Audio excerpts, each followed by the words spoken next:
Halo semua, saya Amanda Taskia Fatimah Putri. Di sini akan mewawancarai pengusaha muda yang fokus bisnisnya pada basis produksi, yaitu bisnis Kranem yang memproduksi soft cookies. Check this out. Oke, selamat sore Mas Rido. Selamat sore. Apa kabar nih Mas? Alhamdulillah, sehat. Boleh perkenalan dulu Mas, kayak dari fakultas mana sih di sini? Oke, sebelumnya perkenalkan aku Rido Miftah. Aku dari Fakultas Seni Rupa dan Desain. Anak FSRD ya Anak Mas? FSRD banget ya. Anak FSRD tapi nggak menghalangi untuk tetap berbisnis. Oh iya dong, harus gitu dong. Karena kalau FSRD sekedar seni rupa dan desain sulit bersaing. Oke, langsung aja nih ya Mas ya. Gimana sih awalnya tuh bisa hadir gitu ide bisnis Kranem? Oke, kalau ide Kranem itu sebenarnya sumbernya dari masalah dulu. Sudah dari masalah. Walaupun kesannya ini hadiah ya, misalnya ini hadiah, tapi kesan itu masalah. Salah satu masalah yang aku sendiri itu rasain, yaitu kebingungan kalau misalnya ngasih hadiah gitu. Kebingungan kalau misalnya nih temen nih ada momen spesial, terus kita pengen ngasih, tapi budget kita terbatas gitu. Akhirnya bingung. Terus kemudian ketemu ide, ketemu produk yang oke, nah jadinya kayak gitu. Kira-kira Jadinya gitu sih. Kranem. Jadinya Kranem. Kalau kepanjangan dari Kranem sendiri itu apa sih? Oke, Kranem itu crunchy outside, mild inside. Wes. Jadi di luarnya crunchy, renyah gitu. Dalamnya soft. Bentuknya itu Kranem tuh apakah sebuah biskuit biasa atau apa sih Mas kalau dideskripsikan? Kalau untuk orang umum kita soft cookies ya. Jadi cookies itu ada dua, cookies kering sama cookies yang soft. Kranem ini masuk yang cookies yang soft. Biasanya ciri-cirinya lebih besar dari cookies kering. Kemudian biasanya rasanya pun lebih beragam gitu. Artinya dalamnya tuh adonannya tuh lebih banyak dan biasanya harganya pun lebih tinggi. Oke. Kalau Kranem ini diproduksinya di mana? Base-nya? Produksi base kita tuh di Jakarta Timur, dapur kita di Jakarta Timur. Oke, berarti langsung dikirim dari Jakarta Timur ke se-Indonesia. Ya, betul sekali. Atau sampai mana nih Mas? Pengirimannya udah sampai mana? Sorong kemarin baru kemarin ke Sorong, Papua Barat itu, Pekanbaru, Banjarmasin. Bahkan kalau yang di titip-titip tuh ya, sampai ke terakhir ke Malaysia, sempat ke Turki, ke Udah Qatar. sampai luar ya. Sampai luar. Dan ini memang kita desain boxnya itu expedisible kita bilang. Oke. Jadi safety ya. Safety. Kalau dari Kranem sendiri gitu, untuk pengelolaannya, struktur organisasinya tuh kayak gimana sih? Sebenarnya Kranem ini masih baru banget ya. Memang kelihatan punya potensi yang besar gitu dari respon konsumen. Cuma secara struktur itu sederhana banget. Kita tuh 3 orang. Tiga orang. Aku di bagian marketing dan resource. Temanku di bagian operasional sama finance. Satu lagi di bagian dapur. Jadi yang bikin. 3 tapi bisa udah besar gitu ya. Itu termasuk capaian kita sih. Jadi di sela-sela kita kuliah gitu, di sela-sela kita UAS, masih bisa produksi, masih bisa bikin konten dan segala macam. Kalau target konsumen dari Kranem sendiri itu target utamanya itu siapa sih? Target utamanya pertama dari kita ngebagi segmentasi itu ketiga ya. Pertama dari geografi, kemudian dari psikografi, satu lagi itu dari demografi. Geografinya kita itu sebenarnya seluruh Indonesia. Cuma kalau misalnya dilihat dari potensinya itu ke kota-kota besar, kayak contohnya di Jabodetabek, Bandung, Semarang, Surabaya. Pokoknya kota-kota besar rata-rata itu demand-nya lebih gede.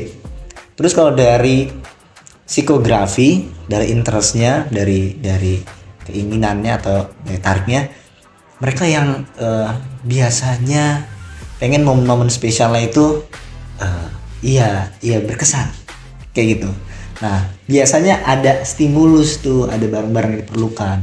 Biasanya target market kita itu yang seperti itu, yang pengen momen spesialnya itu ada sesuatu gitu. Terus kalau demografinya dari usianya itu range kita itu Gen Z, milenial, 2 Gen Y sama Gen Z gitu. Dari usia, dari segi hasilan itu middle up rata-rata, karena memang harga kita yang cukup tinggi, kita ada di premium dan valuable product, jadi aman. Oke.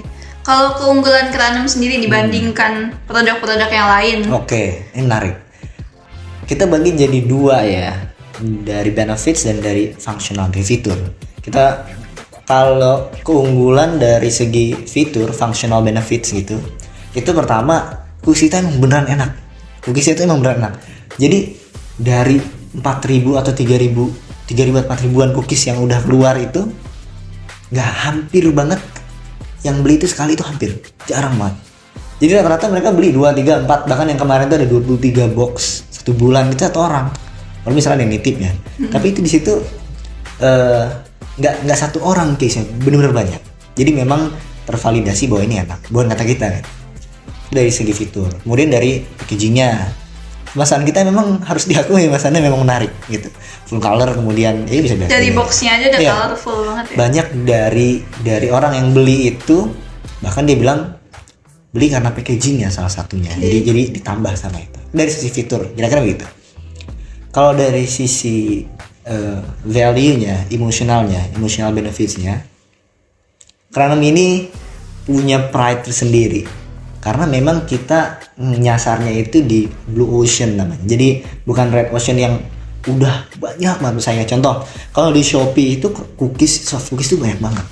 Gitu. Mereka perang harga, ada yang 6.000, ada yang 7.000, 10.000 gitu. Tapi kita bisa berani keluar dari situ, kita membuat satu positioning, kita membrandkan, mempersepsikan itu, maka kita punya pride. Jadi orang beli Keranem itu tergabung dalam satu komunitas. Nah, itu value-nya sih. Oke, kalau misalnya dari kegiatan promosinya itu udah apa aja sih yang dilakuin sama pengelola Keranem? Oke, promosi itu kita utamakan dari beberapa jalur. Karena Keranem ini UMKM kan. UMKM itu paling bagus itu trial and error. Jadi teori oke, practice oke, tapi yang paling oke itu trial and error. Supaya nyobain langsung. Mumpung masih kecil, masih agile, masih lincah. Kita udah nyoba pertama dari yang sampai sekarang itu pertama dari organik. Jadi organik kita itu walaupun belum viral, belum ya di angka ratusan ribu jutaan views gitu, tapi terus dia mengundang reach atau engagement yang jauh lebih luas. Itu dari organik. Yang kedua dari word of mouth. Jadi WOM ini dari mulut ke mulut ini cukup kuat. Jadi contohnya pesanan yang kemarin kita olah itu yang 100 box itu adalah saran dari event sebelumnya. Jadi ceritanya pokoknya ini ada satu delegasinya, kemudian dia bilang disarankan pakai itu, akhirnya jadi. Dan kemarin kita selesai mengantar sekitar 100 box dan dia nambah lagi dan Januari pesan lagi kayak gitu. Jadi lewat word of mouth, satu lagi lewat ads. Kita pernah ads dan itu direspon banyak orang gitu sih. Jadi lewat 3 itu dulu. Oke. Kalau dari kapasitas produksinya kira-kira tuh per bulan berapa sih Mas? Oke. Jadi sampai sekarang kita belum bisa meng-average-kan gitu, membagi kalau misalnya ini produksi berapa sih gitu. Karena memang fluktuasinya itu belum terlalu stabil. Satu. Dan yang kedua, ini baru 1 tahun. Kita bisa bilang ini satu pencapaian. Kuliah dua-duanya. Kemudian satu di Surabaya, satu di Solo, dapur di Jakarta, tapi terus berjalan, bahkan trennya naik terus, naiknya signifikan gitu. Nah, kalau dibilang berapa jumlahnya kita belum bisa, tapi kita itu bisa memproduksi 1.000 cookies dalam 3 hari gitu. Jadi kalau misalnya dengan kapasitas sekarang itu 1.000 cookies 3 hari. Tapi kalau misalnya untuk per bulannya berapa, itu kita belum ada bayangan. Karena kalau pesanan terbanyak gitu selama sebulan tuh kira-kira berapa? Pesanan terbanyak ya mungkin 1.000-an ya. 1.000 cookies. Karena kan ada yang isi 3, ada yang isi 5, ada yang isi 6. Jadi belum terdata dengan terlalu detail. Tapi kira-kira segitu. Paling banyak ya. Nah, Keranem sendiri gitu untuk usahanya, kira-kira apakah sudah punya surat izin dalam proses keberjalanan usahanya atau belum, atau bagaimana? Ini yang mau kita di tahun kedua ini kita kasih nama tahun 2023 ya. Iya. Kita ngasih nama scaling up. Jadi kita kita sudah dapat fondasinya, sekarang kita mau bangun rumahnya. Nah kadang itu UMKM tuh suka lupa bangun fondasi, tahu-tahu buat rumah aja, udah bagus itu rumah yang interiornya bagus ya, tapi fondasinya rapuh nih. Jadi makanya sewaktu-waktu mudah sekali untuk jatuh gitu ya. Nah di tahun 2023 ini kita mau masuk ke contohnya ke NIB, nomor induk berusaha, kemudian ada ya badan-badan hukum yang bisa melindungi. Kayak contoh ini kan salah satu value-nya itu kan kemasan ya. Iya. Gitu. Kemasan ini perlu dilindungi. Karena kalau nggak dilindungi ya tadi mungkin bisa di plagiat gitu, atau bisa di ya banyak lah cara gitu sih. Oke. Nah, kira-kira nih dalam pengelolaan SDM-nya kayak gitu, itu tuh di Kranem sendiri apakah ada evaluasi ataukah ada pengembangan pelatihan yang dilakukan secara berkala atau bagaimana? Dari awal itu kita udah bilang bahwa komunikasi itu key-nya lah, kunci lah gitu. Karena kalau nggak tektokan gitu, itu sederhana nggak tektokan itu pasti banyak miss ya, tektokan aja banyak miss ya gitu, karena jarak waktu, beda kesibukannya. Jadi pertama itu evaluasi itu pasti berapa kali, seminggu sekali pernah, 2 minggu sekali pernah, sebulan sekali pernah. Jadi dilihat dari seberapa intensnya. Berarti nggak pernah lepas lah ya? Nggak pernah lepas. Jadi selalu apa ya? Selalu saya dari resource itu selalu bilang kalau ada apa-apa itu bilang gitu. Even aku mau masuk organisasi itu bilang supaya tahu kemampuan dia gimana. Nah, mungkin udah mau terakhir nih, yang paling penting dari aspek keuangannya. Kira-kira modal yang dibutuhkan dalam mendirikan Kranem sendiri itu tuh berapa dan dari mana gitu? Karena kan kita juga masih mahasiswa ya, pasti juga masih bergantung sama orang tua dan sebagainya. Modal Kranem itu kalau dari sisi keuangan belum pernah kita menghitung modalnya berapa. Harusnya kan dihitung ya supaya ada DP-nya gitu. Kapan nih ada break even point-nya gitu. Jadi yang kita lakuin secara teori kan begitu, tapi secara praktek itu kadang tidak semudah itu.